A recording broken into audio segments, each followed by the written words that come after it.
Hello students, this is Jagdeep Singh, teacher of Guru Hargobind Public High School Fatehgarh. So what were we studying? Uh, Up to now we had studied the first page of the third chapter of the eighth PSCV class, the aged mother. The aged mother. So what was in the chapter up to here?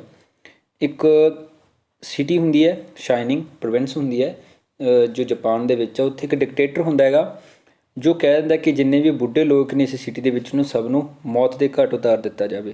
ਪਰ ਇਸ ਤੋਂ ਇੱਕ ਜੋ farmer ਹੁੰਦਾ ਜੋ ਆਪਣੀ ਮਾਤਾ ਦੇ ਨਾਲ ਰਹਿੰਦਾ ਹੁੰਦਾ, ਬੁੱਢੀ ਮਾਤਾ ਦੇ ਨਾਲ, ਉਹ ਇਸ ਤੋਂ ਅਨਹੈਪੀ ਹੁੰਦਾ ਅਤੇ ਉਸਦਾ ਜਿਹੜਾ ਹਾਰਟ ਹੈ ਉਹ ਦੁੱਖ ਨਾਲ ਭਰ ਜਾਂਦਾ। Now we will go further.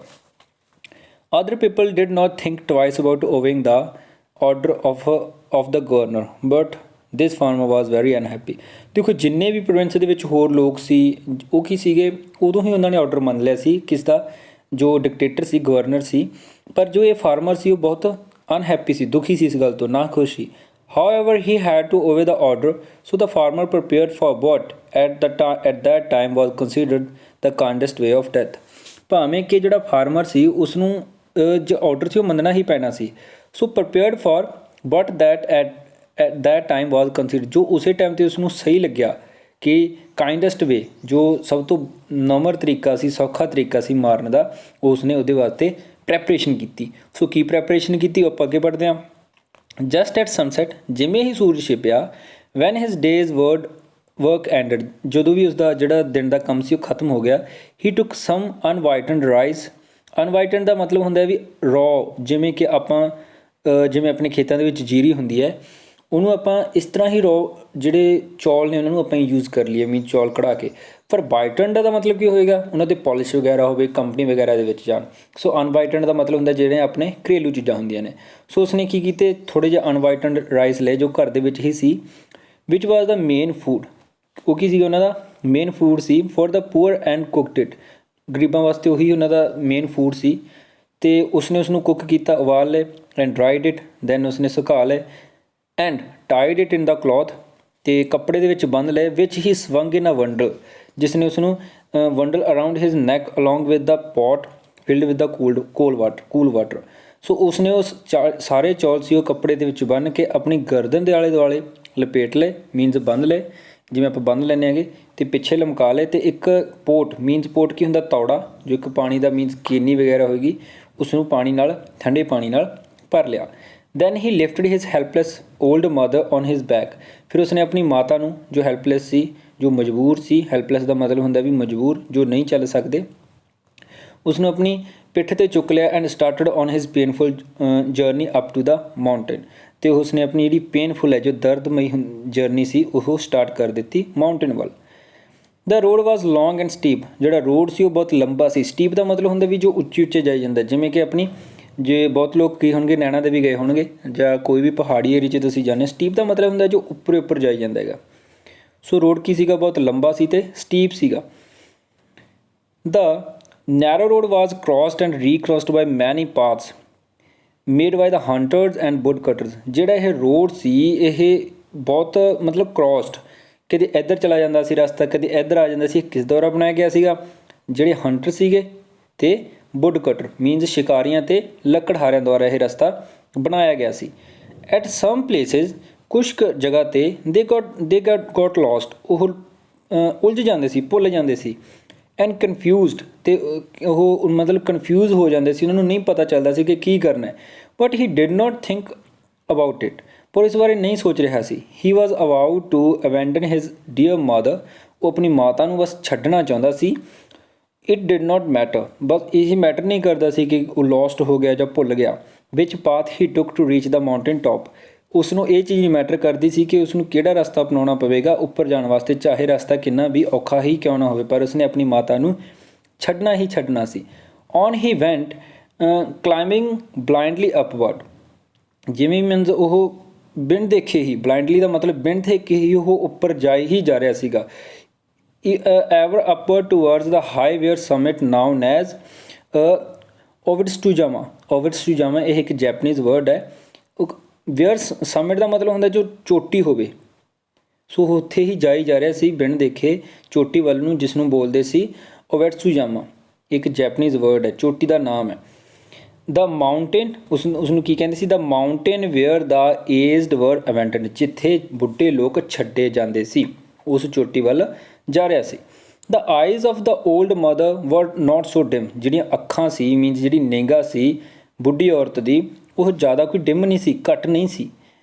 That they could not notice, ਕਿ ਉਹ ਨੋਟਿਸ ਨਾ ਕਰ ਸਕਦੀ ਹੋਵੇ। ਦ ਰੈਕਲੈਸ ਹੈਸਨਿੰਗ, ਰੈਕਲੈਸ ਦਾ ਮਤਲਬ ਹੁੰਦਾ ਬੇਪਰਵਾਹ, ਕਿਉਂਕਿ ਉਹਨਾਂ ਨੂੰ ਨਹੀਂ ਸੀ ਪਤਾ ਲੱਗ ਰਿਹਾ ਕਿ ਕਿੱਧਰ ਜਾਣਾ, ਕੋਈ ਕਿੱਧਰ ਜਾ ਰਿਹਾ ਸੀ, ਕੋਈ ਕਿਵੇਂ ਕਿਤੇ ਕਿਹੜਾ ਰਸਤਾ ਅਪਣਾ ਲੈਂਦੇ ਸੀ। ਸੋ ਉਸਨੂੰ ਇਹ ਇੰਨੀ ਨਿਗਾਹ ਘੱਟ ਨਹੀਂ ਸੀ ਕਿ ਉਸ ਚੀਜ਼ ਨੂੰ ਨੋਟਿਸ ਕਰੇ। ਰੈਕਲੈਸ ਹੈਸਨਿੰਗ, ਹੈਸਨਿੰਗ ਹੁੰਦਾ ਕਿ ਜਲਦੀ ਜਲਦੀ 'ਚ ਕਿਸੇ ਪਾਸੇ ਜਾਣਾ। From one part to another and her loving heart grew anxious, ਅਤੇ ਉਹਦਾ ਜਿਹੜਾ ਮੀਨਜ਼ ਹਾਰਟ ਸੀਗਾ ਉਹ ਕੀ ਹੋ ਗਿਆ ਸੀਗਾ, ਮੀਨਜ਼ ਚਿੰਤਾ 'ਚ ਆ ਗਈ ਸੀ ਉਹ ਪੂਰੀ ਚੰਗੀ ਤਰ੍ਹਾਂ। ਐਨੈਕਸੀਅਸ ਦਾ ਮਤਲਬ ਹੁੰਦਾ ਚਿੰਤਾ 'ਚ ਆ ਜਾਣਾ। ਹਰ ਸਨ ਡਿਡ ਨਾਟ ਨੋ ਮੈਨੀ ਪਾਰਟਸ ਆਫ ਦ ਮਾਊਂਟੇਨ, ਜਿਹੜਾ ਉਹਦਾ ਬੱਚਾ ਸੀ, ਮੁੰਡਾ ਸੀ, ਉਹ ਨਹੀਂ ਜਾਣਦਾ ਸੀ ਕਾਫੀ ਸਾਰੇ ਰਸਤੇ। And his return might be dangerous, so she stretched forth her hand and snapped twigs from the bushes as they passed. So ਉਹ ਨਹੀਂ ਜਾਣਦਾ ਸੀ, ਤਾਂ ਉਸਨੂੰ ਪਤਾ ਸੀ ਕਿ ਜਦੋਂ ਉਹ ਉਸਨੂੰ ਛੱਡ ਕੇ ਵਾਪਸ ਮੁੜੇਗਾ ਤਾਂ ਉਹਦਾ ਜਿਹੜਾ ਰਸਤਾ ਹੋਏਗਾ ਬਹੁਤ ਖਤਰਨਾਕ ਹੋਏਗਾ। ਸੋ ਇਸ ਕਰਕੇ ਉਸਨੇ ਕੀ ਕੀਤਾ, ਸੀ ਸਟ੍ਰੈਚਡ ਫੋਰਥ ਹਰ ਹੈਂਡ, ਉਸਨੇ ਆਪਣਾ ਹੱਥ ਸੀ ਉਹ ਅੱਗੇ ਵਧਾਇਆ, ਐਂਡ ਸਨੈਪਡ, ਤੇ ਤੋੜ ਲਈਆਂ, ਟਵਿਗਸ ਟਾਹਣੀਆਂ, ਫਰੋਮ ਦ ਬੁਸ਼ਿਜ਼ ਝਾੜੀਆਂ ਦੇ ਵਿੱਚੋਂ, ਐਜ਼ ਦੇ ਪਾਸਟ ਜਿਵੇਂ ਵੀ ਉਹਦੇ ਕੋਲ ਦੀ ਲੰਘੀਆਂ। She quietly dropped a handful every few steps of the base so that as they climbed the narrow path behind them was dotted with tiny piles of twigs। ਸੋ ਕਿ ਚੁੱਪ ਚਾਪ ਕੀ ਕਰ ਰਹੀ ਸੀ, ਹੈਂਡਫੁਲ ਦਾ ਮਤਲਬ ਹੁੰਦਾ ਕਿ ਥੋੜ੍ਹੀਆਂ ਥੋੜ੍ਹੀਆਂ ਤੋੜ ਕੇ ਡਾਣੀਆਂ ਉਹ ਪਿੱਛੇ ਡਿੱਗੀ ਜਾ ਰਹੀ ਸੀ। ਜੋ ਜਿਵੇਂ ਜਿਵੇਂ ਉਹ ਉੱਪਰ ਜਾ ਰਹੇ ਸੀ, ਤਾਂ ਜਿਹੜਾ ਉਹ ਭੀੜਾ ਰਸਤਾ ਸੀ ਉਹ ਪਤਾ ਚੱਲ ਰਿਹਾ ਸੀਗਾ ਕਿ ਉੱਥੇ ਉਹ ਮਤਲਬ ਪਾਇਲਸ ਦਾ ਮਤਲਬ ਹੁੰਦਾ ਕਿ ਥੋੜ੍ਹੀਆਂ ਥੋੜ੍ਹੀਆਂ ਢੇਰੀ ਜੀ ਵਗੈਰਾ ਲੱਗ ਜਾਵੇ, ਟਵਿਗਸ ਟਾਹਣੀਆਂ ਦੀ, ਤਾਂ ਮਤਲਬ ਜਿਵੇਂ ਜਿਵੇਂ ਉੱਪਰ ਜਾ ਰਹੇ ਸੀ ਉਹ ਪਿੱਛੇ ਡਾਣੀਆਂ ਡਿੱਗਦੀ ਜਾ ਰਹੀ ਸੀ ਛੋਟੀਆਂ ਛੋਟੀਆਂ, ਅਤੇ ਜਿਸ ਨਾਲ ਪਤਾ ਲੱਗ ਜੇ ਕਿ ਉਹ ਜਿਹੜਾ ਰਸਤਾ ਹੈ ਕਿ ਆਉਣ ਵੇਲੇ ਰਿਟਰਨ ਵੇਲੇ ਉਸਨੂੰ ਪਤਾ ਲੱਗ ਜੇ ਕਿ ਕਿੱਧਰਲੇ ਪਾਸੇ ਦੀ ਜਾਣਾ। At last the summit was reached, ਅੰਤ ਦੇ ਵਿੱਚ ਉਹ ਪਹੁੰਚ ਗਏ। ਵੀਅਰੀ ਐਂਡ ਹਾਰਟ ਸਟਿਕ, ਥੱਕੇ ਹੋਏ ਅਤੇ ਦਿਲ ਟੁੱਟੇ ਹੋਏ। ਦ ਹਾਰਟ ਸਿਕ, ਦ ਯੂਥ ਜੈਂਟਲੀ ਰਿਲੀਜ਼ਡ ਦ ਬਰਡਨ, ਜਿਹੜਾ ਮੁੰਡਾ ਸੀ ਉਸਨੇ ਆਪਣਾ ਜਿਹੜਾ ਭਾਰ ਸੀ ਉਹ ਰੱਖ ਦਿੱਤਾ, ਮੀਨਸ ਆਪਣੀ ਮਾਤਾ ਨੂੰ ਲਾ ਦਿੱਤਾ। Silently prepared for a place of comfort as his last duty to loved one, ਅਤੇ ਉਸਨੇ ਚੁੱਪ ਚਾਪ ਇੱਕ ਮੀਨਸ ਜਗ੍ਹਾ ਬਣਾ ਦਿੱਤੀ ਜਿਹੜੀ ਦੀ ਲਾਸਟ ਫਰਜ਼ ਬਣਦਾ ਸੀ ਆਪਣੀ ਪਿਆਰੀ ਮਾਤਾ ਵਾਸਤੇ। Gathering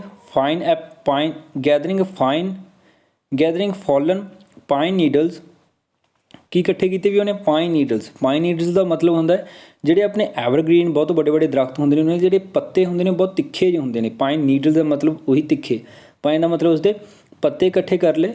then he made a soft cushion and tenderly lifted his old mother on to it, ਅਤੇ ਉਸਨੇ ਇੱਕ ਸਰਾਣਾ ਬਣਾਇਆ। ਕਸ਼ਨ ਦਾ ਮਤਲਬ ਹੁੰਦਾ ਵੀ ਸਰਾਣਾ ਬਣਾਇਆ, ਅਤੇ ਉਸਨੂੰ ਐਂਡ ਟੈਂਡਰਲੀ ਮਤਲਬ ਕਾਇੰਡ ਤਰੀਕੇ ਨਾਲ ਆਪਣੀ ਮਾਤਾ ਨੂੰ ਉਸਦੇ ਉੱਪਰ ਰੱਖ ਦਿੱਤਾ। ਹੀ ਰੈਪਡ ਹਰ ਪੈਡਡ ਕੋਟ, ਉਸਨੇ ਕੀ ਕੀਤਾ, ਇਕੱਠਾ ਕੀਤਾ ਜਾਂ ਪਹਿਨਾ ਦਿੱਤਾ। ਪੈਡਡ ਦਾ ਮਤਲਬ ਹੁੰਦਾ ਜੋ ਬਹੁਤ ਸੌਫਟ ਹੋਵੇ, ਜਿਹੜਾ ਸੌਫਟ ਕੋਟ ਸੀ ਉਸਨੇ ਉਸਨੂੰ ਪਹਿਨਾ ਦਿੱਤਾ। ਮੋਰ ਕਲੋਜ਼ਲੀ ਅਬਾਊਟ ਹਰ ਸਟੂਪਿੰਗ ਸ਼ੋਲਡਰਸ, ਜਿਹੜਾ ਮਤਲਬ ਸਟੂਪਿੰਗ ਦਾ ਮਤਲਬ ਹੁੰਦਾ ਜੋ ਅੱਗੇ ਜਿਹਨੂੰ ਝੁਕਿਆ ਹੋਵੇ। ਜਿਵੇਂ ਕਿ ਤੁਸੀਂ ਦੇਖੋਗੇ ਜਿਹੜੇ ਬੁੱਢੇ ਲੋਕ ਹੁੰਦੇ ਨੇ ਉਹਨਾਂ ਦਾ ਜਿਹੜਾ ਸਰੀਰ ਹੁੰਦਾ ਉਹ ਅੱਗੇ ਜਿਹਨੂੰ ਝੁਕਿਆ ਹੁੰਦਾ, ਸੋ ਉਸਨੇ ਉਹਨਾਂ ਕੋਟ ਪਹਿਨਾ ਦਿੱਤਾ। ਵਿਦ ਟੀਅਰਫੁਲ ਆਈਜ਼, ਅਤੇ ਉਹਦੀਆਂ ਅੱਖਾਂ ਹੰਝੂਆਂ ਦੇ ਨਾਲ ਭਰੀਆਂ ਹੋਈਆਂ ਸੀ। ਐਂਡ ਐਨ ਐਕਿੰਗ ਹਾਰਟ, ਅਤੇ ਉਹਦਾ ਦਿਲ ਵੀ ਦੁੱਖ ਰਿਹਾ ਸੀ। He bade farewell to his mother, ਉਸਨੇ ਆਪਣੀ ਮਾਤਾ ਨੂੰ ਜਿਹੜੀ ਲਾਸਟ ਸੀ ਫੇਅਰਵੈਲ ਕੀਤੀ, ਮੀਨਜ਼ ਉਸਨੂੰ ਕਹਿ ਦਿੱਤਾ ਕਿ ਮੈਂ ਜਾ ਰਿਹਾ। The trembling voice of his mother was full of unselfish love as she gave her last instructions.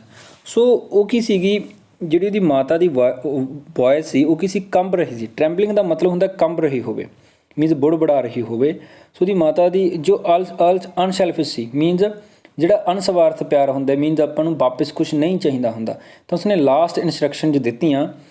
Light not ਦਾਈਨ eyes ਵੀ ਬਲਾਈਂਡਡ ਮਾਈ ਸਨ, ਉਸਨੇ ਕਿਹਾ ਕਿ ਆਪਣੀਆਂ ਅੱਖਾਂ ਨੂੰ ਬੰਦ ਕਰਕੇ ਨਾ ਚੱਲੀ। ਦਾਈਨ ਇੱਕ ਬਹੁਤ ਹੀ ਐਂਸ਼ੀਅੰਟ ਵਰਡ ਹੈ ਜਿਹਦਾ ਮਤਲਬ ਹੁੰਦਾ ਆਪਣੀਆਂ, ਮੀਨਜ਼ ਯੂਅਰ, ਕਿ ਆਪਣੀਆਂ ਅੱਖਾਂ ਨੂੰ ਬੰਦ ਕਰਕੇ ਨਾ ਚੱਲੀ। The mountain road is full of dangers, ਜਿਹੜਾ ਇਹ ਪਹਾੜੀ ਰਸਤਾ ਹੈ ਬਹੁਤ ਖਤਰਨਾਕ ਹੈ।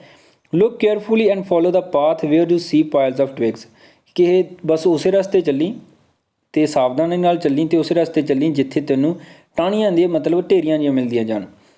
ਦੇ will guide you to the familiar path farther down, ਤੈਨੂੰ ਉਹ ਜਿਹੜਾ ਰਸਤਾ ਉਹ ਅੱਗੇ ਦੀ ਅੱਗੇ, ਫੈਮਲੀਅਰ ਦਾ ਮਤਲਬ ਹੁੰਦਾ ਜਾਣਿਆ ਪਛਾਣਿਆ ਰਸਤਾ, ਤੈਨੂੰ ਨਾਲ ਦੀ ਨਾਲ ਅੱਗੇ ਗਾਈਡ ਕਰੀ ਜਾਊਗਾ।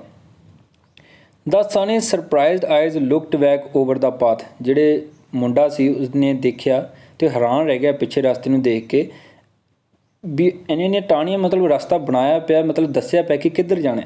Then at the poor old shriveled hands all scratched and soiled by her work of love, ਪਹਿਲਾਂ ਤਾਂ ਉਸਨੇ ਰਸਤੇ ਵੱਲ ਦੇਖਿਆ, ਫਿਰ ਉਸਨੇ ਕਿਸ ਵੱਲ ਦੇਖਿਆ, ਸ਼ਿਵਲਡ ਹੈਂਡਸ ਮੀਨਸ ਬਹੁਤ ਹੀ, ਸ਼ਿਵਲਡ ਦਾ ਮਤਲਬ ਤਾਂ ਵੈਸੇ ਸੁੱਕਾ ਹੁੰਦਾ, ਆਪਾਂ ਇੱਥੇ ਕਹਿ ਸਕਦੇ ਹਾਂ ਕਿ ਬੁੱਢੇ ਹੱਥ, ਸਕ੍ਰੈਚਡ ਮੀਨਸ ਸੁੱਕੇ ਪਏ ਸੀਗੇ ਜਾਂ ਘਸੇ ਪਏ ਸੀ ਅਤੇ ਲਿਬੜੇ ਪਏ ਸੀਗੇ। ਅਤੇ ਜਿਹੜਾ ਉਹਨੇ ਇਹ ਕੰਮ ਕੀਤਾ ਸੀ ਬਹੁਤ ਹੀ ਪਿਆਰਾ ਕੰਮ ਕੀਤਾ ਸੀ, ਉਸਦੀ ਮਾਤਾ ਨੇ ਮੀਨਸ ਉਸਨੂੰ ਰਸਤਾ ਦੱਸ ਦਿੱਤਾ ਸੀ ਕਿ ਕਿੱਧਰ ਜਾਣਾ। His heart broke within and bowing to the ground, ਉਹਦਾ ਹਾਰਟ ਮਤਲਬ ਦਿਲ ਟੁੱਟ ਗਿਆ ਸੀ ਅਤੇ ਉਹ ਧਰਤੀ 'ਤੇ ਡਿੱਗ ਗਿਆ ਸੀ ਅਤੇ ਮਤਲਬ ਸਿਰ ਉਹਦਾ ਨੀਵਾਂ ਹੋ ਗਿਆ ਸੀਗਾ। ਹੀ ਕ੍ਰਾਈਡ ਅਲਾਊਡ, ਉਹ ਉੱਚੀ ਰੋਇਆ। ਉਹ ਔਨਰੇਬਲ ਮਦਰ, ਉਹ ਸਤਿਕਾਰਯੋਗ ਮਾਤਾ ਜੀ, your kindness brakes my heart, ਜਿਹੜੀ ਤੁਹਾਡੀ ਦਿਆਲੁਤਾ ਹੈ ਉਹ ਉਸਨੇ ਮੇਰਾ ਦਿਲ ਤੋੜ ਦਿੱਤਾ। I will not leave you, ਮੈਂ ਤੁਹਾਨੂੰ ਨਹੀਂ ਛੱਡਾਂਗਾ। Together we will follow the path of twigs, ਆਪਾਂ ਇਕੱਠੇ ਚੱਲਾਂਗੇ ਇਸੇ ਰਸਤੇ। And together we will die, ਅਤੇ ਆਪਾਂ ਇਕੱਠੇ ਮਰਾਂਗੇ। ਉਹ ਇਹ ਕਿਉਂ ਕਹਿ ਰਿਹਾ, ਉਹ ਕਹਿ ਰਿਹਾ ਕਿ ਕਿਉਂਕਿ ਜਿਹੜਾ ਡਿਕਟੇਟਰ ਸੀ, ਡੈਸਪੋਟ ਸੀ, ਉਸਨੇ ਐਲਾਨ ਕੀਤਾ ਸੀ ਕਿ ਜਿੰਨੇ ਵੀ ਬੁੱਢੇ ਲੋਕ ਨੇ ਉਹਨਾਂ ਨੂੰ ਮਾਰ ਦਿਓ, ਪਰ ਉਹ ਕਹਿ ਰਿਹਾ ਕਿ ਹੁਣ ਮੈਂ ਤੈਨੂੰ ਨਾਲ ਹੀ ਲੈ ਕੇ ਜਾਵਾਂਗਾ ਕਿਉਂਕਿ ਉਹਨਾਂ ਨੇ ਕਾਈਂਡਨੈਸ ਦਿਖਾਈ ਦੀ ਅਤੇ ਆਪਾਂ ਇਕੱਠੇ ਹੀ ਮਰਾਂਗੇ, there would be no problem. So up to here we will discuss the chapter. Then what is the homework today? You will have to let me tell you, this is the activity second which I hope you had written down in your book, you had completed your workbook, I hope. So what is the homework today? You have to do the third activity. So what is the third activity? Rearrange the sentences given below in the correct sequence. Write the numbers in the given brackets. The first one is done for you, ਕਹਿੰਦੇ ਪਹਿਲਾਂ ਤੁਹਾਡੇ ਵਾਸਤੇ ਕੀਤਾ ਪਿਆ। ਦੇਖਿਓ ਆਪਣੇ ਕੀ ਕਰਨਾ ਕੀ ਹੈ, ਜਿੰਨੇ ਵੀ ਸੈਂਟੈਂਸ ਨੇ 8 ਸੈਂਟੈਂਸ ਇਹਦੇ ਵਿੱਚ ਦਿੱਤੇ ਹੋਏ ਨੇ, ਤਾਂ ਆਪਣੇ ਉਹਨਾਂ ਨੂੰ ਕੀ ਕਰਨਾ, ਜਿਵੇਂ ਜਿਵੇਂ ਆਪਾਂ ਕਹਾਣੀ ਪੜ੍ਹ ਰਹੇ ਹਾਂ ਉਸ ਤਰੀਕੇ ਨਾਲ ਸੈਂਟੈਂਸ ਬਣਾਉਣੇ, ਮੀਨਸ ਇੱਕ ਪੈਰਾਗ੍ਰਾਫ ਬਣਾਉਣਾ। ਦੇਖੋ ਫਸਟ ਇਹਨਾਂ ਨੇ ਜੋ ਸੋਲਵ ਕੀਤਾ ਪਿਆ, ਇਹਦੇ ਲਿਖਤਾ ਇਹਨਾਂ ਨੇ ਕਿ ਫਸਟ ਲਾਈਨ ਕੀ ਆਏਗੀ ਇਹ, ਇਸ ਤੋਂ ਬਾਅਦ ਆਪਾਂ ਨੇ ਦੇਖਣਾ ਕਿ ਸੈਕਿੰਡ ਲਾਈਨ ਕੀ ਆਏਗੀ। ਫਸਟ ਲਾਈਨ ਕੀ ਹੈ ਵੀ, once in shining a cruel ruler made a law that all the old people must be put to death, ਕਿ ਜਿੰਨੇ ਵੀ ਬੁੱਢੇ ਲੋਕ ਨੇ ਉਹਨਾਂ ਨੂੰ ਮੌਤ ਦੇ ਘਾਟ ਉਤਾਰ ਦਿੱਤਾ ਜਾਵੇ। ਇਹ ਮਤਲਬ ਉਹਦੇ ਵਿੱਚ ਪਹਿਲਾਂ ਕਿਹਾ ਗਿਆ ਹੈਗਾ। ਸੋ ਸੈਕਿੰਡ ਨੰਬਰ 'ਤੇ ਵੀ ਕਿਹੜਾ ਆਏਗਾ, ਦੇਖੋ a farmer decided to leave his mother on the top of mountain. ਦੇਖੋ ਜਦੋਂ ਉਹਨਾਂ ਨੇ ਕਹਿਤਾ ਸੀ ਕਿ ਸਭ ਨੂੰ ਮੌਤ ਦੇ ਘਾਟ ਉਤਾਰ ਦਿਓ ਜਿੰਨੇ ਵੀ ਬੁੱਢੇ ਨੇ, ਤਾਂ ਜੋ ਫਾਰਮਰ ਸੀ, ਪੂਅਰ ਫਾਰਮਰ ਸੀ, ਉਸਨੇ ਸੋਚਿਆ ਕਿ ਉਹ ਆਪਣੀ ਮਾਤਾ ਨੂੰ ਨਹੀਂ ਮਾਰੇਗਾ, ਉਸਨੇ ਸੋਚਿਆ ਕਿ ਉਸਨੂੰ ਉਹ ਮਾਊਂਟੇਨ ਦੇ ਉੱਪਰ ਛੱਡ ਕੇ ਆਵੇਗਾ। ਸੋ ਨੈਕਸਟ ਦੇਖੋ ਵੀ ਕਿਹੜਾ ਆ ਸਕਦਾ, the mother dropped the small twigs as marker on the way to help her son return home safely. ਤਾਂ ਉਸਦੀ ਮਾਤਾ ਨੇ ਕੀ ਕੀਤਾ ਸੀਗਾ, ਰਸਤਾ ਬਣਾਤਾ ਸੀ, ਉੱਤੇ ਟਾਹਣੀਆਂ ਡੇਗਦੀ ਗਈ ਸੀ ਤਾਂ ਜੋ ਉਸਦੇ ਬੱਚੇ ਨੂੰ ਆਉਣ ਵੇਲੇ ਤਕਲੀਫ ਨਾ ਹੋਵੇ। ਸੋ ਥਰਡ ਇਹ ਆਏਗਾ, ਕਹਾਣੀ ਦੇ ਅਕੋਰਡਿੰਗ ਚੱਲਣਾ, ਵੀ ਆਪਾਂ ਨੇ ਸੀਕੁਐਂਸ ਬਣਾਉਣਾ ਕਿ ਪਹਿਲਾਂ ਇਹ ਲਾਈਨ ਆਏਗੀ, ਫਿਰ ਇਹ ਲਾਈਨ ਆਏਗੀ, ਫਿਰ ਇਹ ਲਾਈਨ ਆਏਗੀ, ਮੀਨਸ ਜਿਵੇਂ ਜਿਵੇਂ ਕਹਾਣੀ ਦੇ ਵਿੱਚ ਗੱਲ ਕੀਤੀ ਗਈ ਸੀ ਉਸ ਤਰੀਕੇ ਨਾਲ ਹੀ ਆਪਾਂ ਨੇ ਅੱਗੇ ਦੀ ਅੱਗੇ ਚੱਲਣਾ। So what would be the fourth line, the sixth one, the farmer turn to go back home, the mother advised him to return home with the help of twigs. ਜਿਵੇਂ ਹੀ ਜੋ ਕਿਸਾਨ ਸੀ, ਜੋ ਪੂਅਰ ਕਿਸਾਨ ਸੀ, ਜਿਵੇਂ ਉਹ ਘਰ ਵਾਪਸ ਜਾਣ ਲੱਗੇ, ਜਦੋਂ ਉਸਨੇ ਆਪਣੀ ਮਾਤਾ ਨੂੰ ਉੱਥੇ ਰੱਖ ਦਿੱਤਾ ਸੀਗਾ, ਤਾਂ ਉਸਦੀ ਮਾਤਾ ਨੇ ਉਸਨੂੰ ਕਿਹਾ ਕਿ ਉਹ ਕਿਸ ਦੀ ਹੈਲਪ ਲਵੇ, ਕਿਵੇਂ ਘਰ ਜਾਵੇਗਾ, ਵਿਦ ਹੈਲਪ ਆਫ ਟਵਿਗਸ, ਟਾਹਣੀਆਂ ਦੀ ਮਦਦ ਨਾਲ ਅੱਗੇ ਜਾਵੇ। ਸੋ ਇਸ ਦਾ ਵੀ ਕਿਵੇਂ ਕਰਨਾ, ਦੇਖੋ ਫਸਟ ਆ ਗਿਆ, ਫੋਰਥ ਆ ਗਿਆ ਸੀਗਾ, ਇਸ ਤੋਂ ਬਾਅਦ ਆਪਾਂ ਨੇ ਕੀ ਕਰਨਾ, ਇੱਥੇ ਕੀ ਲਿਖ ਦੇਣਾ ਵੀ ਸੈਕਿੰਡ। ਦੇਖੋ ਇਹ ਤਾਂ ਸੈਕਿੰਡ ਤੇ ਸੈਕਿੰਡ ਹੀ ਆ ਗਿਆ ਨਾ, ਤਾਂ ਆਪਾਂ ਇੱਥੇ ਨੇ ਬਸ ਸੈਕਿੰਡ ਲਿਖ ਦੇਣਾ ਹੈ। ਦੈਨ ਥਰਡ ਨੰਬਰ 'ਤੇ ਕਿਹੜਾ ਆ ਗਿਆ ਵੀ, ਥਰਡ 'ਤੇ ਆਇਆ ਸੀ 8th, ਤਾਂ ਇੱਥੇ ਥਰਡ ਲਿਖ ਦੇਣਾ। ਇਸ ਤਰ੍ਹਾਂ ਆਪਾਂ ਨੇ ਇਹ ਸੋਲਵ ਕਰਨਾ ਹੈ। ਫਿਰ ਫੋਰਥ 'ਤੇ ਕਿਹੜਾ ਸੀਗਾ ਵੀ 6th, ਇੱਥੇ ਫੋਰਥ ਲਿਖ ਦਿਓ। ਇਸ ਤਰ੍ਹਾਂ ਵੀ ਇਹ ਆਪਣੇ ਸੋਲਵ ਕਰਨੇ ਨੇ। So this is the homework. So you have to solve this question, this third activity with the help of the story by reading the story. So you have to write in the sequence of these 8 lines. So this is the homework which you will have to do on your fair notebook. So thank you very much. We will discuss the remaining portion of the chapter in the next video.